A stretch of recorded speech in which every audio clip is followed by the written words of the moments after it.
ଆସନ୍ତା 48 ଘଣ୍ଟାରେ ଚଳିତ ମୌସୁମୀର ପ୍ରତ୍ୟାବର୍ତ୍ତନ, ଆଗକୁ ତାତି ବଢ଼ିବା ନେଇ ପାଣିପାଗ ବିଭାଗର ଆକଳନ। 48 ଘଣ୍ଟାରେ ଚଳିତ ମୌସୁମୀର ପ୍ରତ୍ୟାବର୍ତ୍ତନ, ଆଗକୁ ବଢ଼ିବ ତାତି। ତେବେ ଭିଡ଼ିଓଟି ସମ୍ପୂର୍ଣ୍ଣ ଅପଡେଟ୍ ଜାଣିବା। ତେବେ ତା ପୂର୍ବରୁ ଭିଡ଼ିଓଟିକୁ ଲାଇକ୍ କରି ଚ୍ୟାନେଲଟିକୁ ସବସ୍କ୍ରାଇବ୍ କରି ପାଖରେ ଥିବା ବେଲ୍ ଆଇକନ୍ ଉପରେ କ୍ଲିକ୍ କରିଦେବା। ଆଗକୁ ଖାଲି ବଢ଼ିବ ତାତି। ଅକ୍ଟୋବର ମାସ ସାରା ରାଜ କରିବ ତାତି। ରେଡ୍ ମାର୍କରେ ରହିଛି ଓଡ଼ିଶା। ସ୍ୱାଭାବିକ ଠାରୁ 2 ରୁ 3 ଡିଗ୍ରୀ ଉପରେ ରହିବ ପାରଦ। ଗୋଟିଏ ପଟେ ଓଡ଼ିଶାର ମୌସୁମୀ ପ୍ରତ୍ୟାବର୍ତ୍ତନ ପ୍ରକ୍ରିୟା ଆରମ୍ଭ ହୋଇଥିବା ବେଳେ ଆସନ୍ତା 48 ଘଣ୍ଟା ମଧ୍ୟରେ ସମ୍ପୂର୍ଣ୍ଣ ଓଡ଼ିଶାରୁ ମୌସୁମୀ ଫେରିଯିବା ପାଗ ଅନୁକୂଳ ରହିଛି। ଏନେଇ ପାଣିପାଗ ବିଭାଗ ପକ୍ଷରୁ ସୂଚନା ଦିଆଯାଇଛି। ଓଡ଼ିଶାକୁ ଉତ୍ତର ପଶ୍ଚିମ ଦିଗରୁ ଶୁଷ୍କ ବାୟୁ ପ୍ରଭାବ ବଢ଼ିଥିବା ବେଳେ ବାୟୁମଣ୍ଡଳରେ ଜଳୀୟ ବାଷ୍ପର ପରିମାଣ କମିଛି। ଫଳରେ ଆଜିଠାରୁ ପଶ୍ଚିମ ଓଡ଼ିଶାରେ କିଛି ଅଞ୍ଚଳରୁ ମୌସୁମୀ ବିଦାୟ ନେଇଛି। ଚଳିତ ବର୍ଷ ଜୁନ୍ 22ରେ ଓଡ଼ିଶା ଛୁଇଁଥିଲା ଦକ୍ଷିଣ ପଶ୍ଚିମ ମୌସୁମୀ ବାୟୁ। 8 ଦିନ ବିଳମ୍ବରେ ଆସିଥିଲେ ମଧ୍ୟ 5 ଦିନ ପୂର୍ବରୁ ଫେରିବା ଆରମ୍ଭ କରିଛି ମୌସୁମୀ।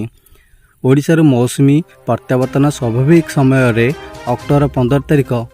ବର୍ତ୍ତମାନ ଦକ୍ଷିଣ ପଶ୍ଚିମ ମୌସୁମୀ ରାଜସ୍ଥାନ, ଗୁଜରାଟ, ହରିୟାଣା ସମେତ ମଧ୍ୟପ୍ରଦେଶ, ଉତ୍ତରପ୍ରଦେଶ, ମହାରାଷ୍ଟ୍ର, ଜାମ୍ମୁ କାଶ୍ମୀରର କେତେ ଅଞ୍ଚଳରୁ ସମ୍ପୂର୍ଣ୍ଣ ରୂପରେ ଅପସାରଣ କରିଛି। ଆଗାମୀ 2 ରୁ 3 ଦିନ ମଧ୍ୟରେ ବିହାର, ପଶ୍ଚିମ ଛତିଶଗଡ଼ ଅଞ୍ଚଳରୁ ଫେରିବା ନେଇ ପାଣିପାଗ ବିଭାଗ ଅନୁକୂଳ କରିଛି। ମୌସୁମୀ ଫେରିବା ପରେ ରାଜ୍ୟରେ ଉପରମୁହାଁ ହୋଇଛି ପାରଦ। ଆଜି ଅଧିକାଂଶ ଜିଲ୍ଲାରେ ତାପମାତ୍ରା ସ୍ୱାଭାବିକ ଠାରୁ 2 ରୁ 3 ଡିଗ୍ରୀ ଉପରେ ରହିଥିବା ବେଳେ ଗରମରେ ଅସ୍ତବ୍ୟସ୍ତ ହେଉଛନ୍ତି ଲୋକେ। ଅନ୍ୟପଟେ ବର୍ତ୍ତମାନ ରାଜ୍ୟରେ କୌଣସି ପାଣିପାଗ ନିୟାମକ ସକ୍ରିୟ ନଥିବା ବେଳେ ବର୍ଷାକୁ ନେଇ କୌଣସି ସତର୍କ ସୂଚନା ନାହିଁ। ଏହି କ୍ରମରେ ଆସନ୍ତା 3 ଦିନ ଧରି ରାଜ୍ୟରେ ପାଗ ସମ୍ପୂର୍ଣ୍ଣ ଶୁଖିଲା ରହିବ ସହ ଧୀରେ ଧୀରେ ପଡ଼ିଛି ତାତି। ଗୁଳୁଗୁଳି ମଧ୍ୟ ଜାରି ରହିଛି। ପରେ ପୁଣି 12ରୁ ରାଜ୍ୟର କିଛି ଅଞ୍ଚଳର ଯେପରିକି କୋରାପୁଟ, ମାଲକାନଗିରି, ରାୟଗଡ଼ା, ଗଜପତି, ମୟୂରଭଞ୍ଜ, ବାଲେଶ୍ୱର, ଭଦ୍ରକରେ ବିଜୁଳି ଘଡ଼ଘଡ଼ି ସହ ବର୍ଷା ହେବାର ସମ୍ଭାବନା ରହିଛି।